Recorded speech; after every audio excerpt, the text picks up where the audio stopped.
बिस्मिल्लाहिर्रहमानिर्रहीम। अस्सलाम वालेकुम टू ऑल लिसनर्स। उम्मीद आप ठीक होंगे और दोस्तों का इजाफ़ा बड़ी तेज़ी के साथ हो रहा है, तो चलें थोड़ा वेट भी करते हैं। और साथ उन लोगों को, उन दोस्तों को मैं वेलकम कहना चाहूँगा जी, जो आ चुके हैं हमारे आज के सेशन के अंदर। तो वो कौन दोस्त हैं अभी देख लेते हैं जी। फ़र्स्ट ऑफ़ ऑल जी अर्जुन मंडल साहब वेलकम। इसी तरह शानी फ्रॉम मालियाबाद मलिहाबाद वेलकम जी। इसी तरह शफ़ीक अली वेलकम और मुन्ना राज वेलकम। अच्छा जी, BFIC शिवेश साहब वेलकम जनाब। इसी तरह निशात और M Balal Chauhan welcome. Aarush Chaudhary welcome ji. L D Chaudhary अब्बू वेलकम जी। अच्छा जी, ज़ुबैर अंसारी साहब वेलकम है जी आपको। इसी तरह मोहम्मद अजम नरिंदर यादव वेलकम जी। और दोस्त बढ़ते जा रहे हैं जी, हैंड्स बढ़ते जा रहे हैं। एस के सागर साहब वेलकम जी। शेखर वेलकम। एक नाम आप जब जोड़ के साथ स्पेलिंग के साथ देते हैं वो ज़रा मुश्किल हो जाता पढ़ना। अमिता, अब ये पता नहीं मेल है या फीमेल है, बहरहाल जी वेलकम जी। तो तमाम दोस्तों को जी, सुनने वालों को वेलकम कहता हूँ आज के इस ज़बरदस्त सेशन में। आज का ये सेशन ज़बरदस्त क्यों है, उसकी वजह है कि आप दोस्त इस सेशन को ज्वाइन कर रहे हैं, तो डेफिनेट ये ज़बरदस्त तो होगा। फिर तो ज़बरदस्त सेशन बनाते हैं इसको मिलके। और अभी हमारे साथ जो दोस्त जुड़ चुके हैं अभी तक, उनकी तादाद तकरीबन 185 हो चुकी है, जो कि बहुत कम है। नॉर्मली हमारा जो सेशन होता है वो आपको पता ही है तकरीबन 500-600 के करीब होता है। तो मैं उम्मीद करता हूँ आज का सेशन भी इंशाल्लाह इसी तादाद के करीब होगा। सबसे पहले बात कर लेते हैं जी कंपनी के हवाले से, और उसके बाद कुछ और चीज़ें भी डिस्कस करनी है आपसे। लेकिन दोस्तों, उससे पहले मैं आपको बताऊं कि इस दुनिया में सबसे बड़ा बादशाह है वक्त। ठीक है, इस दुनिया का सबसे बड़ा जो बादशाह है वो कौन है? वो वक्त है। तो वक्त का ये कहना है कि मैं कल फिर नहीं आऊँगा, मुझे खुद नहीं पता कि तुझे हंसाऊँगा या रुलाऊँगा। जीना है तो बस इस पल को जी ले, क्योंकि मैं किसी भी हाल में इस पल को अगले पल तक रोक नहीं पाऊँगा। तो दोस्तों, ये जो ज़िंदगी है हमारी, ये एक गोल्डन टाइम है। इसको दोनों तरीके से गुजारा जा सकता है। नंबर 1, रो के, गिले शिकवे करके, और नंबर 2, हंस के, मुस्कुराते हुए, लोगों के साथ अच्छी शेयरिंग करते हुए और चैलेंजेस को फेस करते हुए स्माइलिंग के साथ। दोनों तरीके, इट्स अप टू यू कि आप इसको कैसे गुजारना चाहते हैं। तो बहरहाल जी, my self is Syed Iqbal, ताल्लुक़ पाकिस्तान के खूबसूरत शहर लाहौर से है। और आप तमाम सुनने वालों को once again welcome in this session.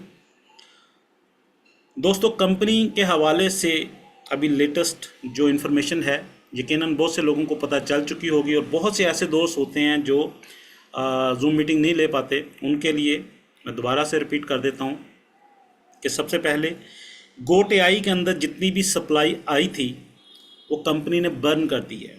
यानी कंपनी की जो टोटल लास्ट सप्लाई थी वो तकरीबन 20 बिलियन थी, और गोट एआई के अंदर जितनी सप्लाई आई उसको बर्न करने के बाद अब ये अप्रॉक्स कोई 16-17 बिलियन के करीब रह चुकी है।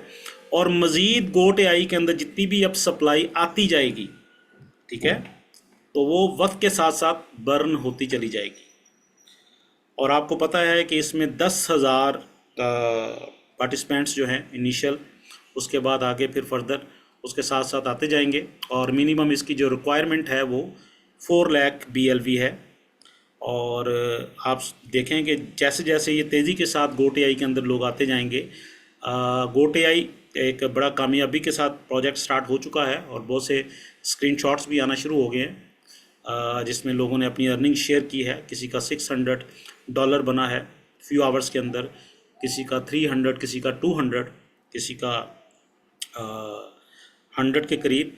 तो डिपेंड करता है आपके नेट की स्पीड के ऊपर, आप टाइम कितना देते हैं इस प्रोजेक्ट को, ये सारी चीज़ें वेरी करती हैं। बहरहाल लोग जिन्होंने इसमें पार्टिसिपेट किया वो अर्निंग कर रहे हैं माशाल्लाह, और साथ साथ अपने स्क्रीन शॉट भी शेयर कर रहे हैं हमारे साथ। तो डेफिनेट अगर ये प्रोजेक्ट कामयाब होता है दोस्तों, तो इसका मतलब ये है कि BLV भी इसके साथ जुड़ा है, BLV भी कामयाब होगा। उसकी वजह ये है कि जैसे जैसे लोग गोट एआई को ज्वाइन करते जाएंगे तो BLV बड़ी तेज़ी के साथ आता जाएगा और बर्न होता जाएगा, और BLV की जो टोटल सप्लाई है वो कम होती जाएगी, और एक स्टेज ऐसी आएगी इंशाल्लाह ये बिलियन से मिलियंस के अंदर आ जाएगी। और वो लोग जिन्होंने BLV को होल्ड करके रखा होगा, यकीनन सबसे बड़ा बेनिफिट भी वही लेंगे जिनके पास होल्डिंग पावर होगी। जो जितनी ज़्यादा होल्डिंग पावर रखता है वो उतना ही ज़्यादा बेनिफिट यहाँ से ले पाएगा। ठीक है, तो बर्दाश्त के साथ आपने चलना है, पेशेंस के साथ।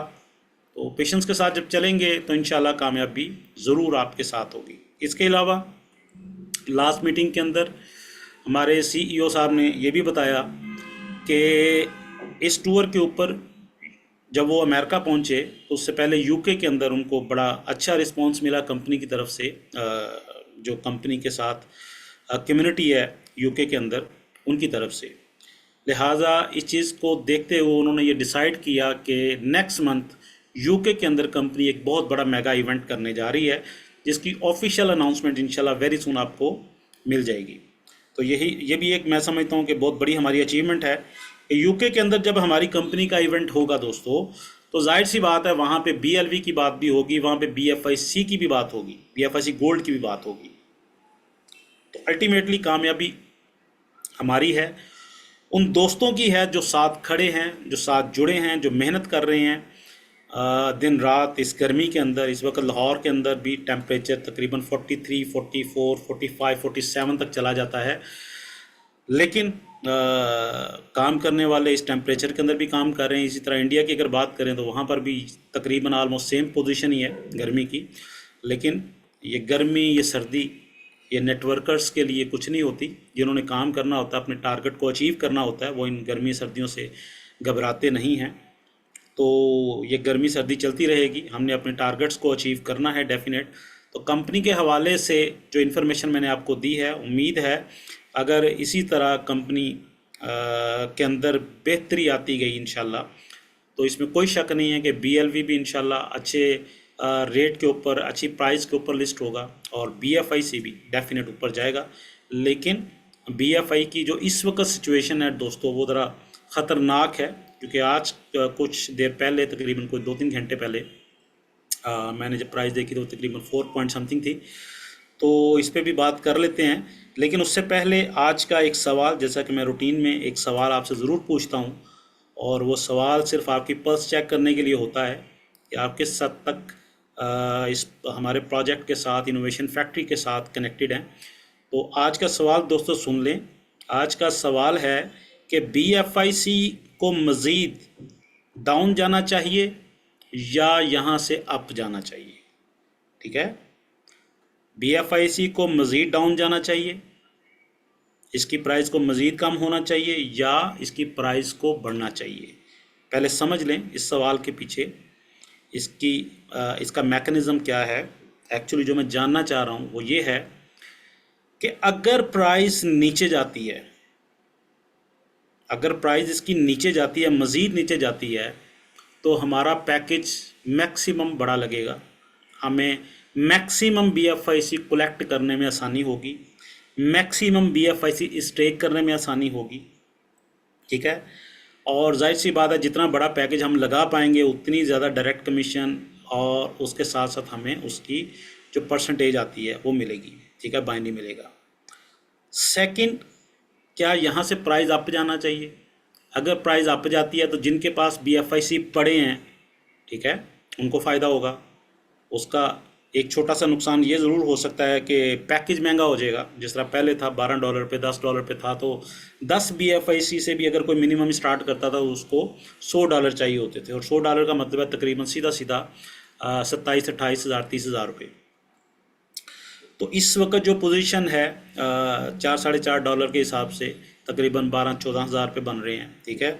और अगर ये मज़ीद नीचे चला जाता है तो ज़ाहिर है वही पैकेज जो है वो $10, 10 BFIC गोल्ड का वो मज़ीद सस्ता हो जाएगा। तो आज का सवाल मैंने आपसे कर लिया। अब इसके बाद अगली बात हम करेंगे, आज के टॉपिक पे भी जाएंगे, लेकिन आज का सवाल, आज का आपका जो पॉइंट ऑफ व्यू है वो मैं जानना चाह रहा हूँ पहले। तो मैं आपकी तरफ आ रहा हूँ, हैंड रेस कर लीजिए, और एक बार मैं आपके जो हैंड्स हैं वो डाउन कर रहा हूँ, ठीक है जी। तमाम दोस्तों के अब दोबारा हैंड रेस कीजिए और मुझे अपनी राय से आगाह कीजिए कि आप आखिर चाहते क्या हैं यार। सीधी तरह दसो भाजी, आज ਤੁਹਾਡੇ ਨਾਲ दो हथ करने ने, क्या तुसी चाहते की हो? तो काइंडली एक रिक्वेस्ट जो मैं हर बार करता हूँ वो ये है कि आपने टॉपिक पे रहना है। ये नहीं है कि जो मैं सवाल आपसे पूछ रहा हूँ उसको छोड़ें और आप मुझसे अगला सवाल कर दें, जनाब BLV का क्या बनेगा, और मैंने इतने कॉइन ट्रांसफ़र किए तो वो पहुँचे नहीं, तो ये तो वो, ये सारी चीज़ें यहाँ डिस्कस अभी नहीं करनी, ठीक है। अभी टॉपिक पे रहना आपने, वो बहुत ज़रूरी है।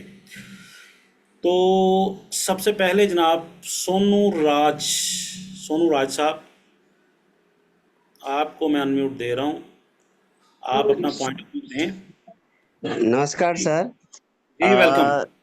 जहाँ तक मेरा पर्सनल ओपिनियन है कि ज्यादा से ज्यादा मैक्सिमम स्टेकिंग बीएफआईसी गोल्ड नेटवर्क के अंदर बीएफआईसी को स्टेक कर पाए, जिससे आने वाले फ्यूचर और इस चीज की कम्युनिटी और नए पर्सन जो नए प्रोस्पेक्ट है उनको भी इस तरह का प्रोजेक्ट के बारे में बताएं, ताकि हमारे बीएफआईसी अच्छे लेवल पे और हमारे साथ जो एसोसिएट है उनको एक बेहतर और बेहतरीन बेनिफिट मिल सके।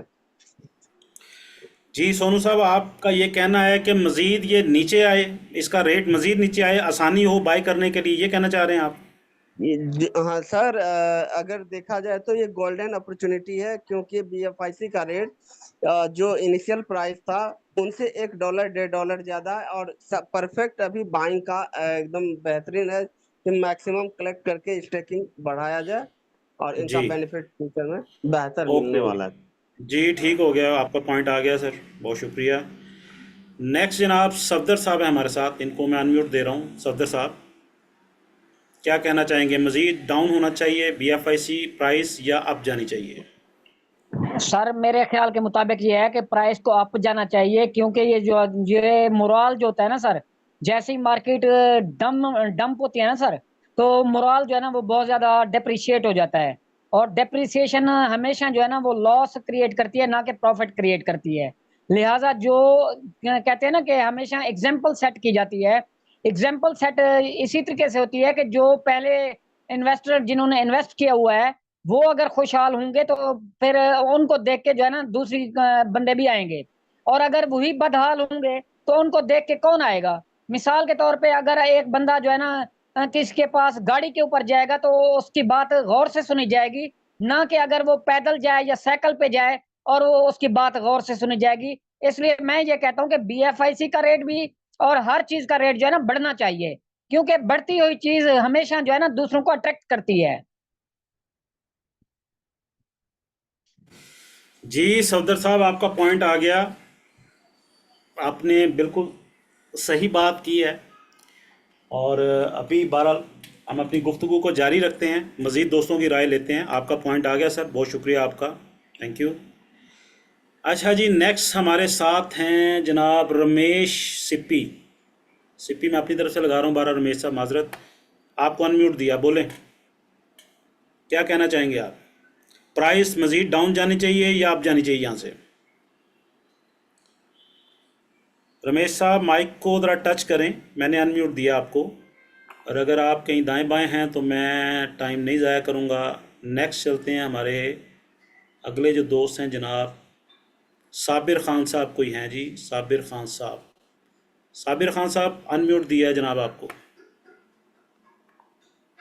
साबिर जी ख़ान साहब, आपने हैंड रेस किया था सर, अपना नमस्कार जी। पॉइंट ऑफ व्यू दें। जी वालेकुम सलाम।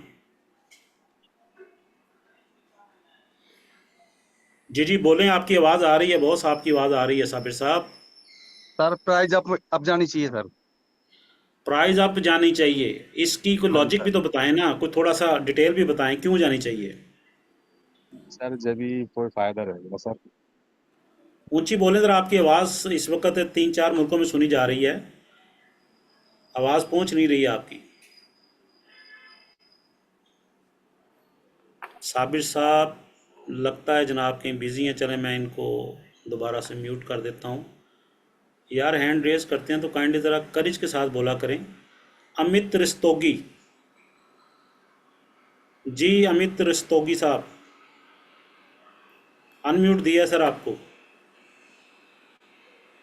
अमित रस्तोगी, रस्तोगी, कोई चक्कर नहीं है जी। हेलो। अच्छा जी हेलो। ओके। जी जी हेलो। अमित साहब बोलें। जी सर, जी सर। प्राइस तो सर नीचे जाएगी, जब नीचे जाएगी तो कम्युनिटी बढ़ेगी, नीचे जानी चाहिए। नीचे जानी चाहिए, क्योंकि देखे ना प्राइस आप तो कोई जी जी जी, ठीक हो। प्राइस नीचे जाएगी तो कम्युनिटी बढ़ेगी, लोगों की कैपेसिटी, पावर, बाइंग करने की पावर बढ़ेगी सर। बिल्कुल ठीक हो गया। प्राइस यानी आपके ख्याल में मज़ीद डाउन जाएगी तो ज़्यादा बाइंग होगी, जी लोग ज़्यादा से ज़्यादा बड़ी जी स्टेकिंग करेंगे, जाहिर सी बात जब बड़ी स्टेकिंग करेंगे तो नेटवर्कर्स को जी फ़ायदा होगा। ऐसा ही है। जी सर, ठीक हो जी गया सर, अमित साहब, जी आपका सर, जी पॉइंट आ सर। गया, बहुत शुक्रिया बहुत शुक्रिया। ज़हीरुद्दीन साहब हमारे साथ हैं जी, कोई इनको मैं अलाउ कर रहा हूँ।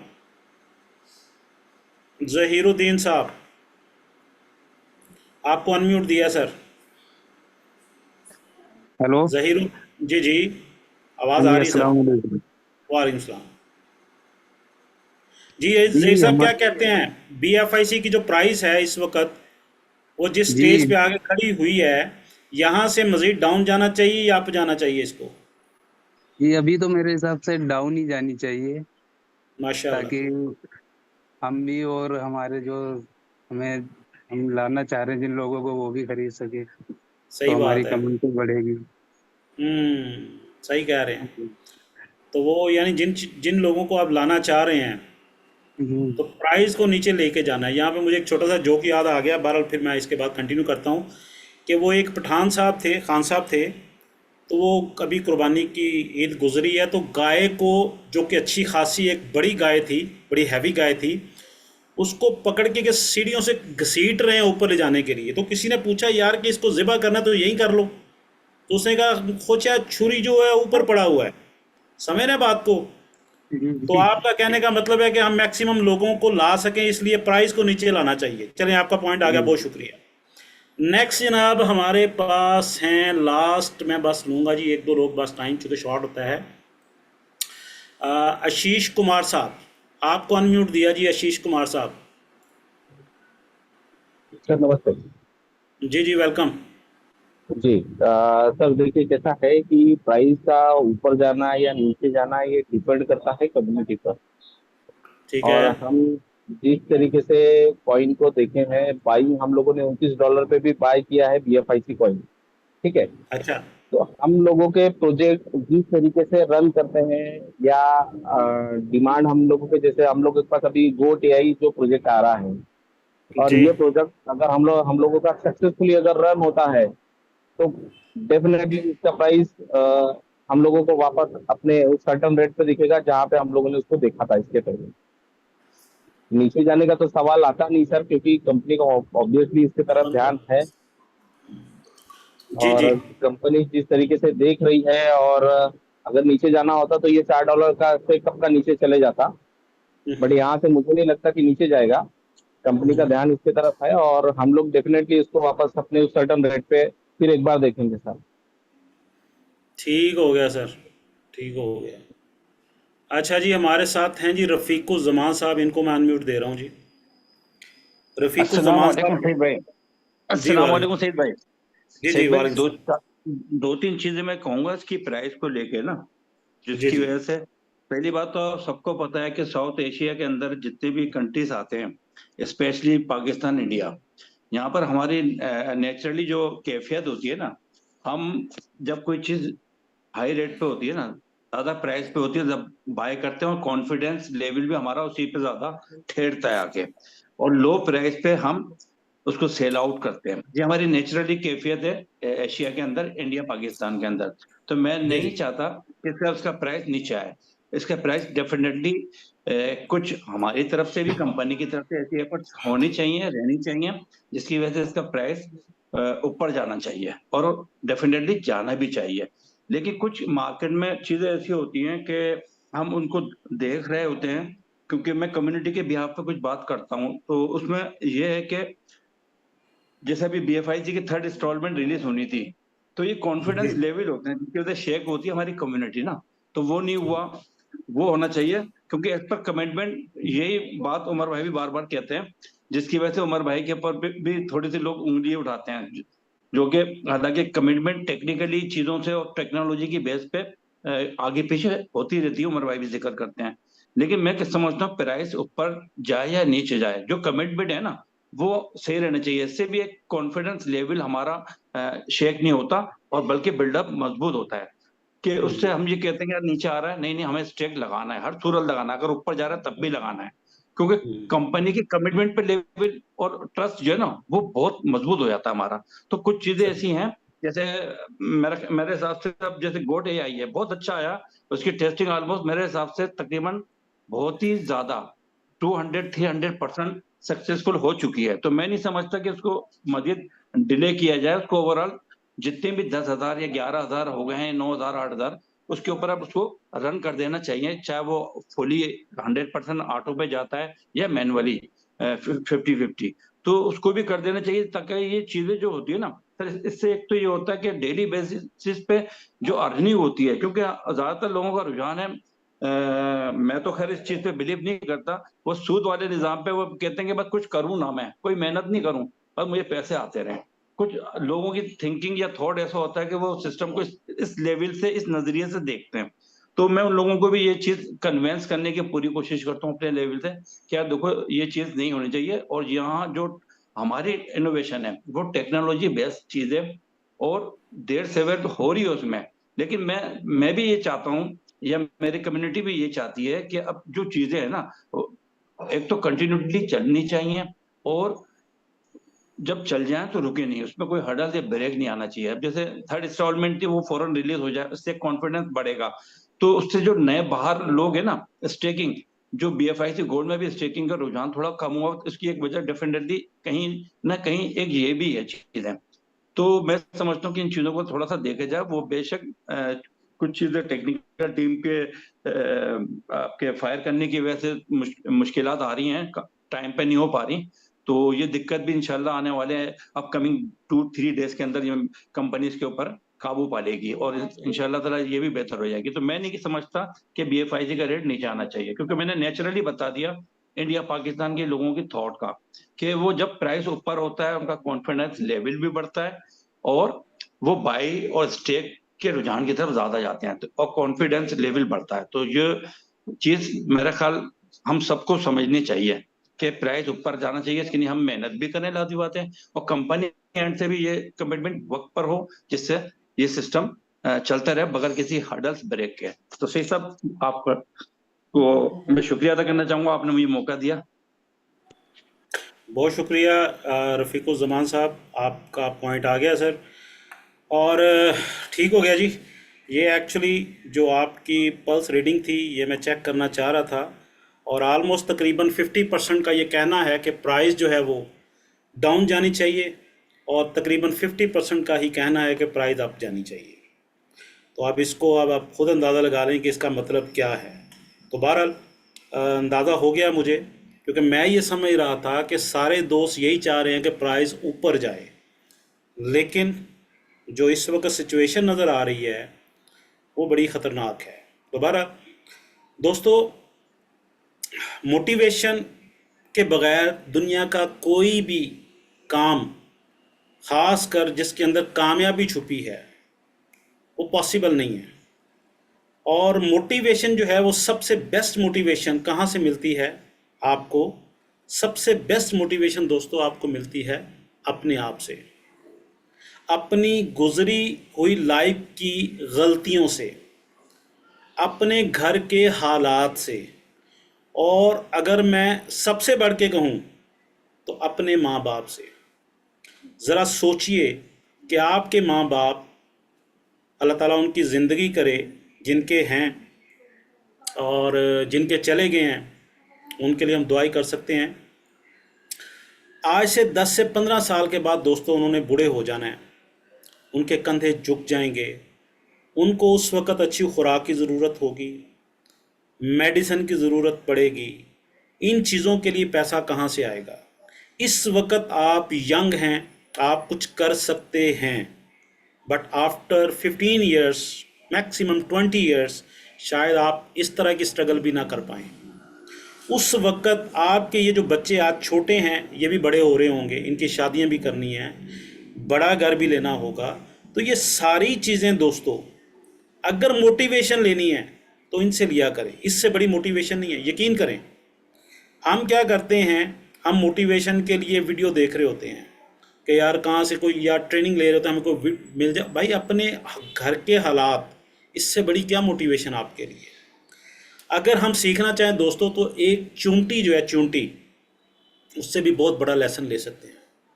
गौर करें कि एक चूंटी जब चलती है तो उसके आगे आप अपनी ज़रा फिंगर रखें, तो वो फिंगर की वो जो हर्डल उसके सामने आई है वो लेफ़्ट हो जाएगी, आप फिर रखेंगे वो राइट हो जाएंगे। आप उसके सामने कोई कंकर रखेंगे, वो कंकर के ऊपर से चढ़ के सीधी चलना शुरू हो जाएगी।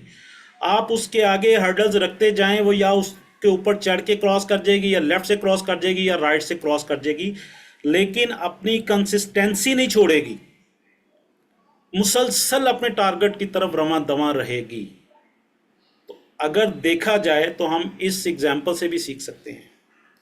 2 लाइनें इकबाल की यहाँ पे मैं ज़रूर कोट करूँगा। ये 2 लाइनें आप में से बहुत से लोगों ने सुनी ज़रूर होंगी, लेकिन मुझे यकीन है कि 90% लोगों ने इनको समझा नहीं होगा।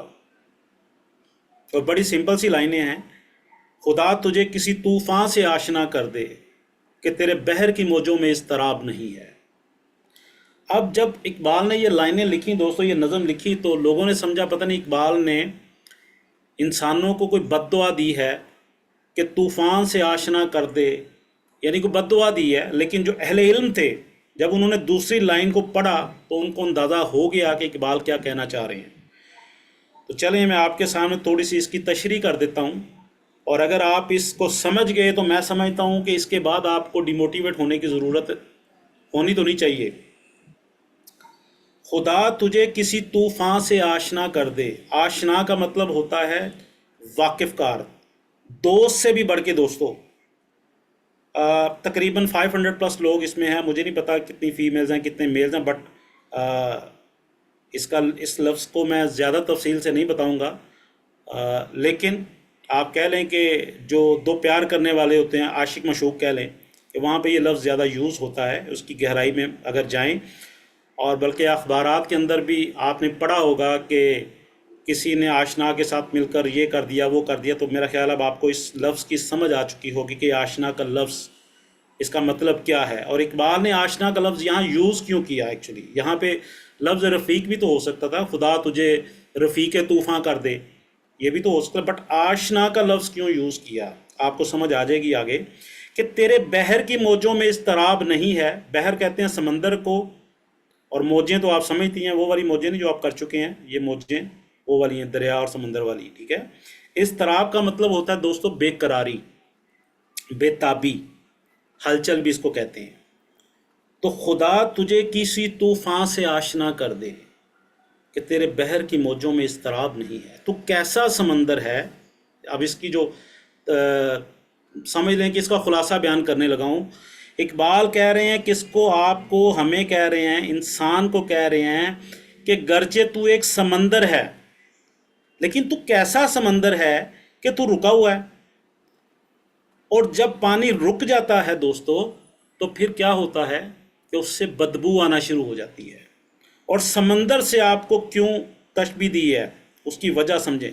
समंदर के अंदर कितने जानदार हैं, जब पानी रुक जाएगा तो वो जानदार भी ख़त्म हो जाएंगे।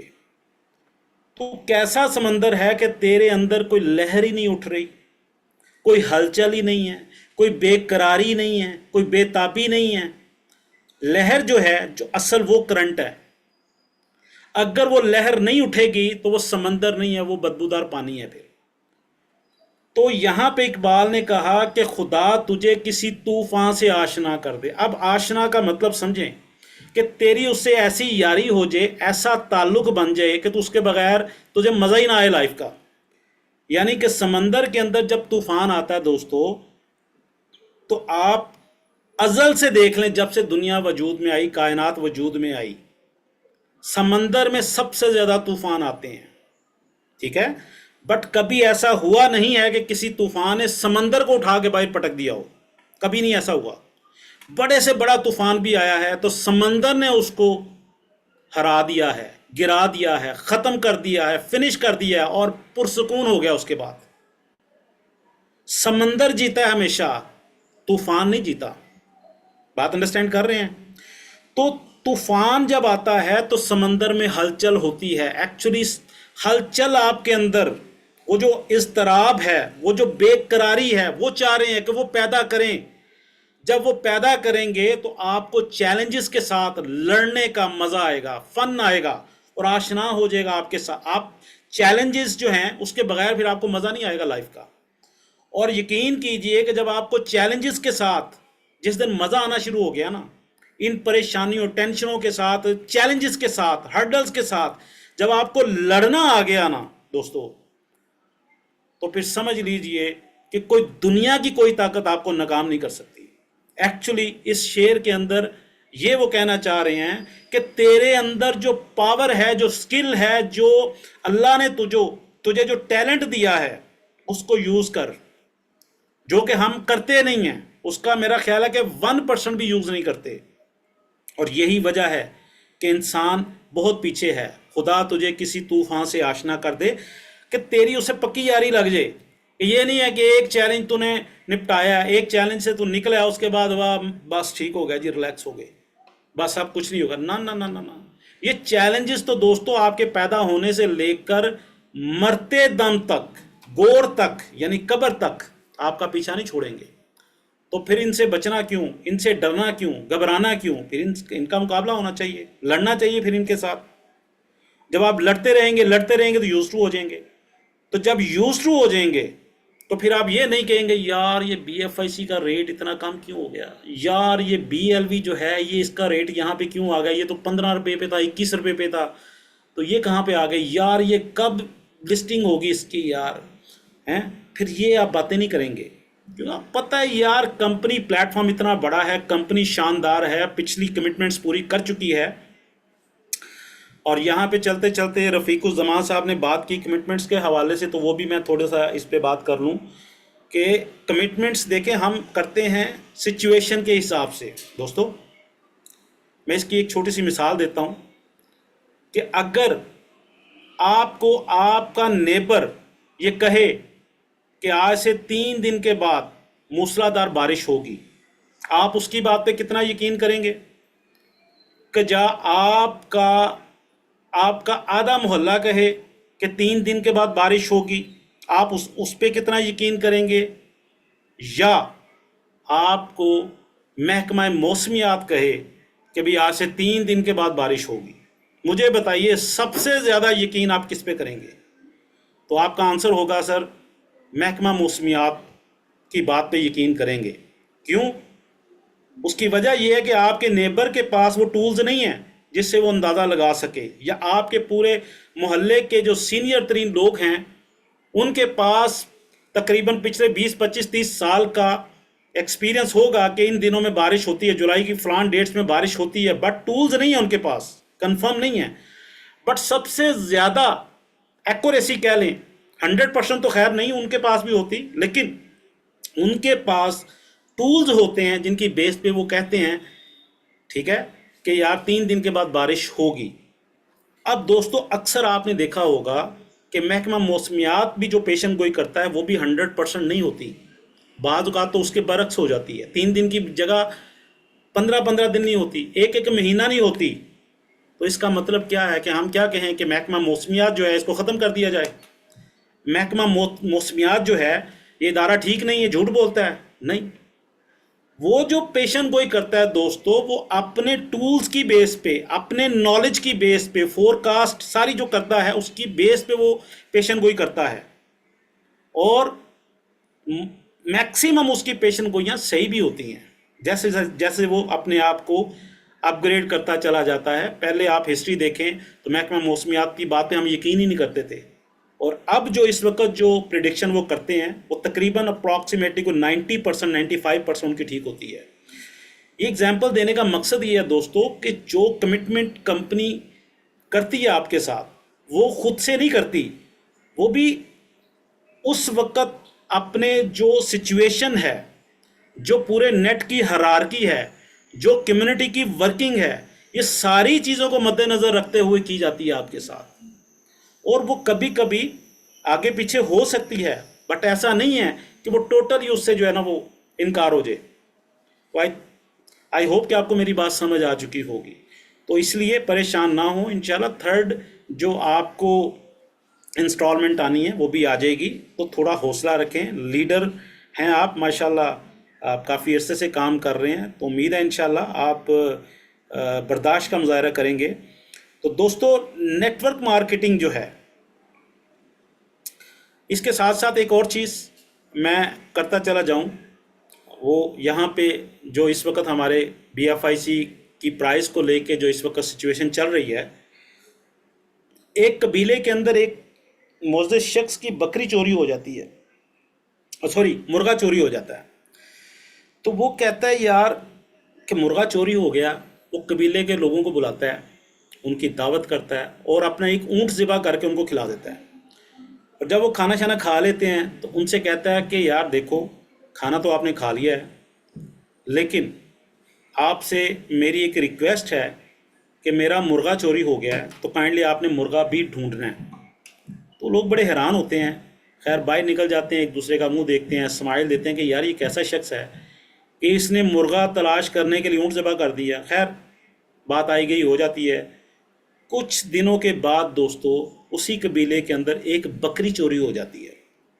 अब जब बकरी चोरी होती है तो वही शख्स जिसका मुर्गा चोरी होता है वो अगेन लोगों को बुलाता है और एक और ऊँट ज़िबा करता है, उनकी दावत करता है, खाना शाना खिलाता है। जब वो खाना खा लेते हैं तो फिर उनसे कहता है कि यार देखो, इस कबीले के अंदर एक बकरी चोरी हुई है, आपने बकरी को भी तलाश करना है, लेकिन आपने ये नहीं भूलना मेरा मुर्गा भी चोरी हुआ था, आपने मुर्गे को भी तलाश करना है।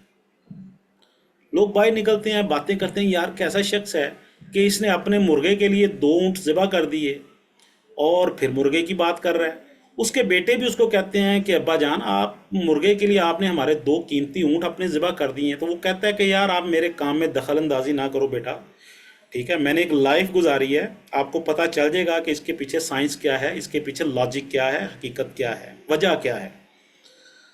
दोस्तों कुछ अर्सा गुजरता है तो उस कबीले में से एक लड़की अगवा हो जाती है।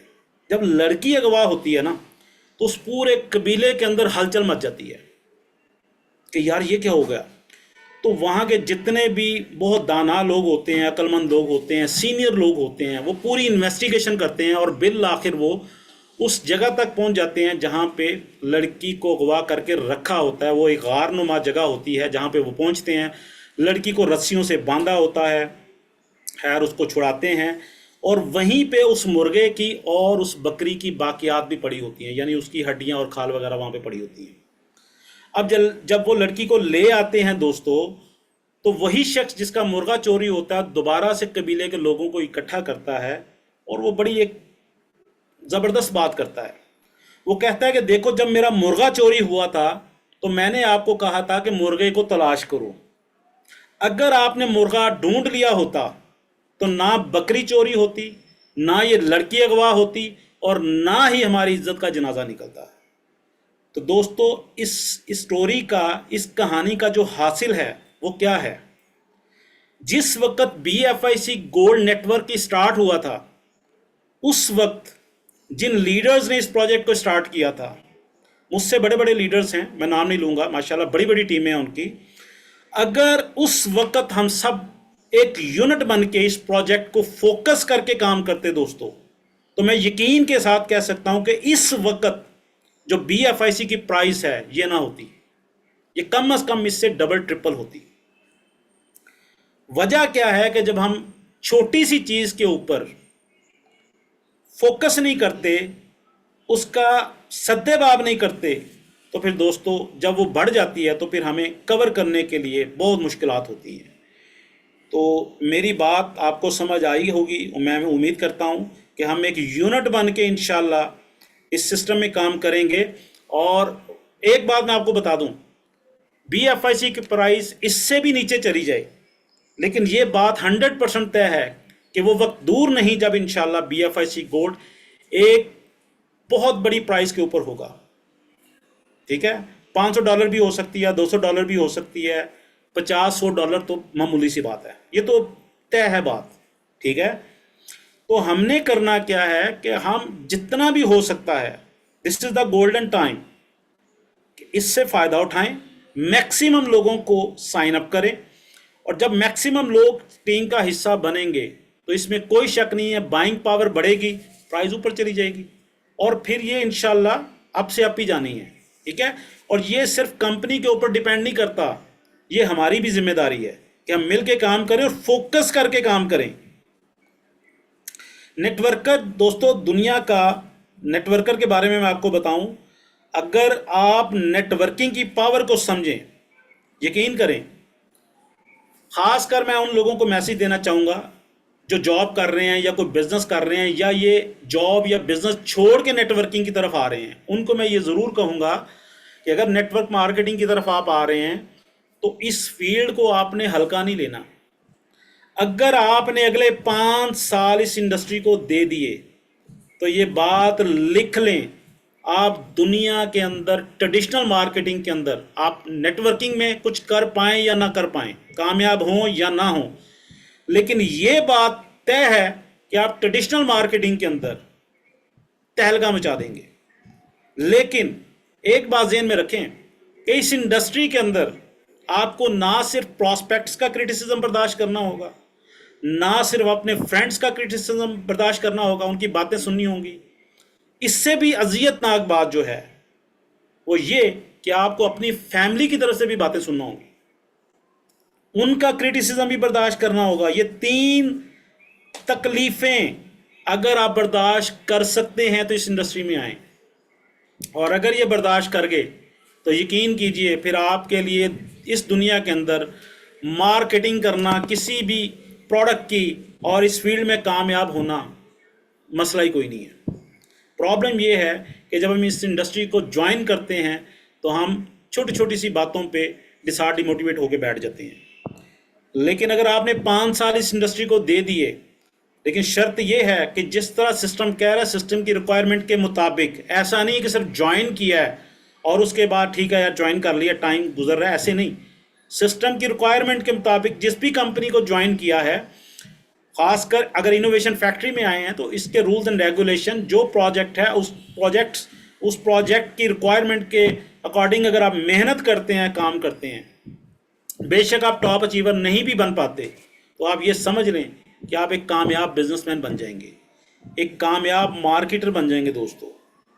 तो एक नेटवर्कर की छोटी सी स्टोरी मैं आपको बताता हूँ कि एक नेटवर्कर जो है वो एक कंपनी में काम करता है, वो कंपनी में 2-3 साल काम करने के बाद वो कंपनी वाइंड अप हो जाती है किसी वजह से, वो किसी और कंपनी को ज्वाइन करता है, फिर वहाँ पे बड़ी मेहनत करता है, उसके घर वाले उसको रोकते हैं कि यार तुम क्या कर रहे हो, कुछ आ नहीं रहा, फिर भी मेहनत करी जा रहे हो, वक्त दे रहे हो। तो वो कहता है जी मुझे 5 साल लगाने दे बस, फिर देखें।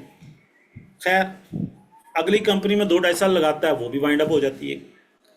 अब उसके घर वाले, फिर वो जब तीसरी कंपनी देख रहा होता है तो उसके घर वाले उसको बिठा लेते हैं, कहते देखो बेटा हमने तुम्हारी बात मानी, 5 साल तुम्हें कुछ नहीं कहा, लेकिन अब तुम्हें हमारी बात माननी पड़ेगी, लिहाजा तुम्हारा बड़ा भाई कनाडा में है और हम तुम्हें कनाडा भेज रहे हैं, ठीक है, उसके फादर कहते हैं, लिहाजा अब तुमने वहाँ जाना है और वो तुम्हारे लिए जॉब का अरेंज भी कर लेंगे, बस बड़ी आपने अपनी कर ली। तो वो कहता है ठीक है जी, वो भी सोचता है कि यार ठीक है, इन्होंने मुझे टाइम दिया, मैंने मेहनत भी की, चलो कुछ हासिल नहीं हुआ but something better than nothing, चलो कुछ ना कुछ एक्सपीरियंस ही सही, एक्सपीरियंस तो आया। वो चला जाता है कनाडा जाता है, उसका दोस्त एक अखबार में ऐड देखता है, उसको एक जगह भेजता है, एक बहुत बड़ा डिपार्टमेंट स्टोर होता है, कहता है यार यहाँ पे उनको सेल्समैन की ज़रूरत है, तो आप जाओ इंटरव्यू दो। आप कहते हो मैंने नेटवर्क मार्केटिंग की हुई है, तो आपका बड़ा एक्सपीरियंस है, तो चलो जाओ देखते हैं। तो वो चला जाता है, बहुत से लड़कों का इंटरव्यू हो रहा होता है, तो उसका भी इंटरव्यू होता है। तो मालिक उससे पूछता है हाँ भी आपने इससे पहले क्या काम किया? वो कहता है जी मैंने नेटवर्किंग की है। कहता है वो क्या भला है मुझे नहीं पता, लेकिन बाकियों की तो सीवी मेरे पास है, इन्होंने किसी न किसी जगह सेल्स में नहीं की है, इनको तो मैं डन कर रहा हूँ, लेकिन आपको मैं 1 हफ्ते के लिए ट्रायल बेस पे रख रहा हूँ। अगर 1 हफ्ते में आपने कुछ करके दिखाया, आपकी परफॉर्मेंस अच्छी हुई, तो मैं आपको कंफर्म कर दूंगा, ठीक है, लॉन्ग टर्म के लिए, अदरवाइज आप टाटा बाय बाय। तो वो कहते ठीक है जी ओके, कोई इशू नहीं। लिहाजा जनाब अगले दिन उसको कहते हैं आ जाना आपने। अच्छा, वो जो डिपार्टमेंट स्टोर होता है, वो समझ लें कि दुनिया के चंद उन स्टोर्स में आता है जहाँ पे आप सुई से लेकर प्लेन तक ले सकते हैं। लिहाजा अगले दिन वो आता है जनाब, और सारा दिन वो काम करता है, ठीक है जी। जो सामान होता है उधर से इधर रैक्स में लगा, ये कर वो कर, सही यानी कि जिसको कहते हैं ईमानदारी से वो ड्यूटी देता है। और भी लड़के कर रहे होते हैं, पुराने सेल्समैन भी होते हैं। रात के 9 बजे ऑनर जो होता है वो सबको बुला लेता है, तो उनको कहता है हाँ जी आज की प्रोग्रेस क्या है। तो कोई कहता है जी मैंने 20 कस्टमर्स डील किए हैं, कोई कहता है जी मैंने 10 कस्टमर्स को डील किया है, कोई कहता है जी मैंने 15 कस्टमर्स को डील किया है। कहता ओके। जब इसकी बारी आती है तो इससे पूछा जाता है हाँ जी आपने कितने कस्टमर्स को डील किया? तो वो कहता है जी मैंने सिर्फ 1 कस्टमर को डील किया है। वो मालिक बड़ा मायूस होता है, कहता है यार 1 कस्टमर को आपने डील किया है, मुझे नहीं लगता कि आप यहाँ टिक पाओगे, आप बहुत मुश्किल है, आप अपनी परफॉर्मेंस को बेहतर करो, अपनी प्रोग्रेस बेहतर करो, अदरवाइज़ बड़ा मुश्किल है आपका हमारे साथ चलना। फिर भी मैंने आपको 1 वीक का टाइम दिया है, लेकिन चलो आज पहला दिन था, लेकिन आपको बहुत इम्प्रूव करना होगा। और इसके साथ ही वो कहता है कि अच्छा ये बताओ कि तुमने 1 कस्टमर तो डील किया है, कितने डॉलर की सेल की है? अब ये वो पॉइंट था, ठीक है, जिससे कहानी में ट्विस्ट आता है दोस्तों। वो कहता है जी $9,50,709 की मैंने सेल की है 1 ही कस्टमर से। तो वो जो ऑनर होता है वो कुर्सी से उछल के खड़ा हो जाता है हैरानगी के साथ, क्या कहा $9,50,709? अबे क्या बेच दिया तूने? बड़ा हैरानगी के साथ उससे पूछता है।